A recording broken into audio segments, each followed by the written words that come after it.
Very good morning friends. तो बहुत time बाद मैं वीडियो बना रहा हूँ। थोड़ा सा टाइम का शॉर्टेज है अभी। तो अभी देखो, एक छोटा सा केस मैं आप लोगों के साथ मैं शेयर कर रहा हूँ। तो माइंड मेथड इसीलिए मैं बोलता हूँ कि माइंड मेथड को क्यों सीखना है ना। हर हर वीडियो में मैं थोड़ा थोड़ा आपको बताता हूँ कि ये सिस्टम क्यों बहुत इंपॉर्टेंट है हमारी प्रैक्टिस में। तो देखो आप कि जैसे ये एक लड़का है, 27 या 28 साल का लड़का है, पतला दुबला है एकदम।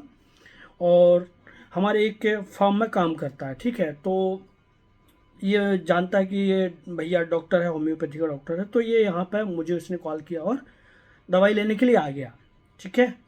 तो अभी क्या बोलता है कि मेरे को यहाँ पे उसने बताया कि मेरे को यहाँ पे मतलब इंग्वाइनल रीजन के आसपास, थाई मतलब थाई के आसपास उसको दर्द हो रहा है।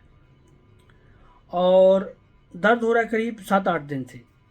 तो उसने क्या बोला कि दर्द चलने में बहुत होता है और रेगुलर थोड़ा थोड़ा दर्द बना रहता है। तो मैंने कहा कि अभी 7-8 दिन हो गए, तुमने कुछ किया क्यों नहीं? तो बोला कि मुझे लगा कि ऐसा ही है, हो जाएगा ये ठीक। तो अब नहीं हुआ तो फिर मैं इसलिए आपके पास आया। तो मैंने कहा कि बताओ कहाँ पे होता है। तो फिर उसने थोड़ा सा पैर नीचे करके उसने बताया कि उसको एग्जैक्टली कहाँ पे पेन हो रहा है, ठीक है। तो फिर उसके बाद मैंने पूछा कि इसको लेके क्या मन में चल रहा है, ठीक है। तो सबसे पहले आपको क्वेश्चन में यही क्वेश्चन आपको करना है कि इस समस्या को लेके आपको दिमाग में क्या आ रहा है। तो उसने बताया कि बहुत धीरे धीरे बात कर रहा था और सोच रहा था, मतलब उसको एग्जैक्टली समझ में नहीं था मुझसे ये क्या पूछ रहे हैं। तो फिर मैंने कहा दिमाग में क्या चिंता हो रही है इसको लेके।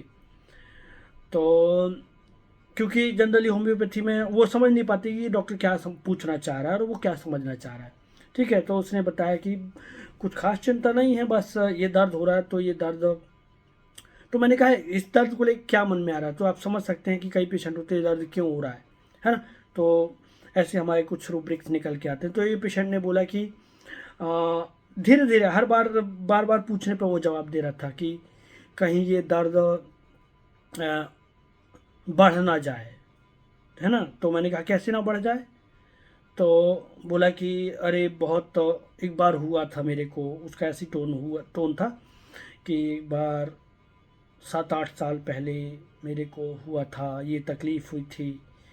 और तो मैंने कहा कैसी तकलीफ़ हुई थी, मतलब हर बार मुझे पूछना पड़ता था। तो बोला कि उस टाइम पे बहुत भयंकर हो गया था। मैंने कहा क्या भयंकर हो गया था? बोला कि अरे कहीं बिस्तर ही ना पकड़ लें। मैंने कहा कैसे, थोड़ा खुल के बताओ।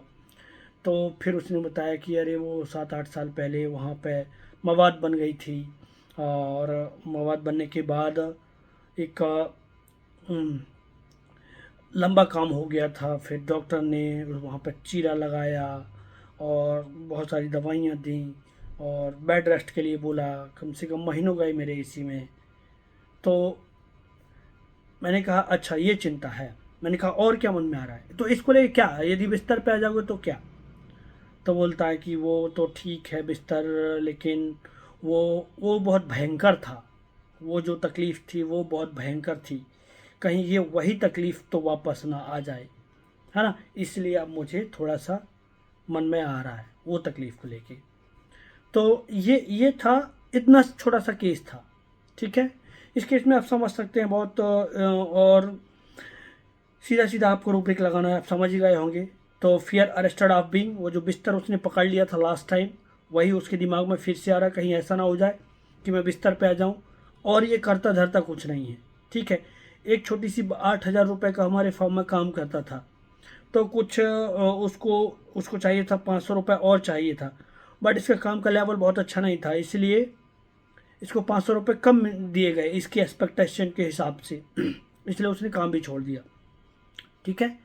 तो ये बिजनेस माइंडेड बंदा है, ठीक है। और मनी मैटर वाला बंदा है। और अभी खाली बैठा है क्योंकि इसके पास कोई जॉब नहीं है। तो मतलब मैं बिस्तर पे आ गया, ये समस्या बढ़ गई तो पैसे लगेंगे, ये सारी बातें वो सोच रहा है। तो दिमाग पे पहला रूब्रिक आता है फियर अरेस्टेड ऑफ बीइंग, ठीक है।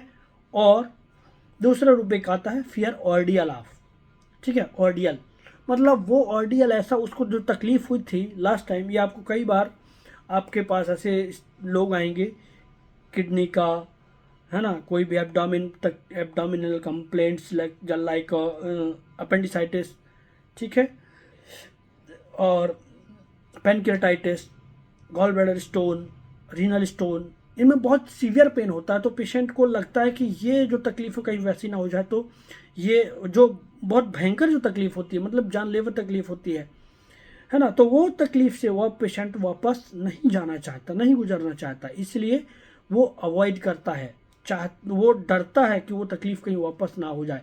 तो फियर ऑर्डियल, और कहीं वही तकलीफ तो नहीं आ रही, फियर रिकरेंट, वही वैसी तकलीफ वापस रिकर तो नहीं हो रही, है ना, और फियर अरेस्टेड ऑफ पेन। तो ये 3 रूब्रिक लगाएंगे तो आपकी रेमेडी आ जाती है आर्सेनिक। आर्सेनिक 3 डोज दिया था उसको, 3 डोज में ही उसने बोला, अभी उसने क्या बोला कि मेरी तकलीफ बढ़ गई, ठीक है, कि अब पहले चलने में उतना तकलीफ नहीं हो रहा था, अब चलने में तकलीफ ज़्यादा हो रही है। तो मैंने कहा उसी को पानी में डाल के ले लो, ठीक है। तो ये आपको करना है, पानी में डाल के उसको बोला। पानी में डालने के बाद उसको, उसने फिर 3 दिन बाद फ़ोन किया कि अब तो आराम हो गया मेरे को, ठीक है, अब चलने में भी दर्द नहीं होगा, और थोड़ा थोड़ा दर्द बस बचा है, बाकी पूरा दर्द गायब हो गया।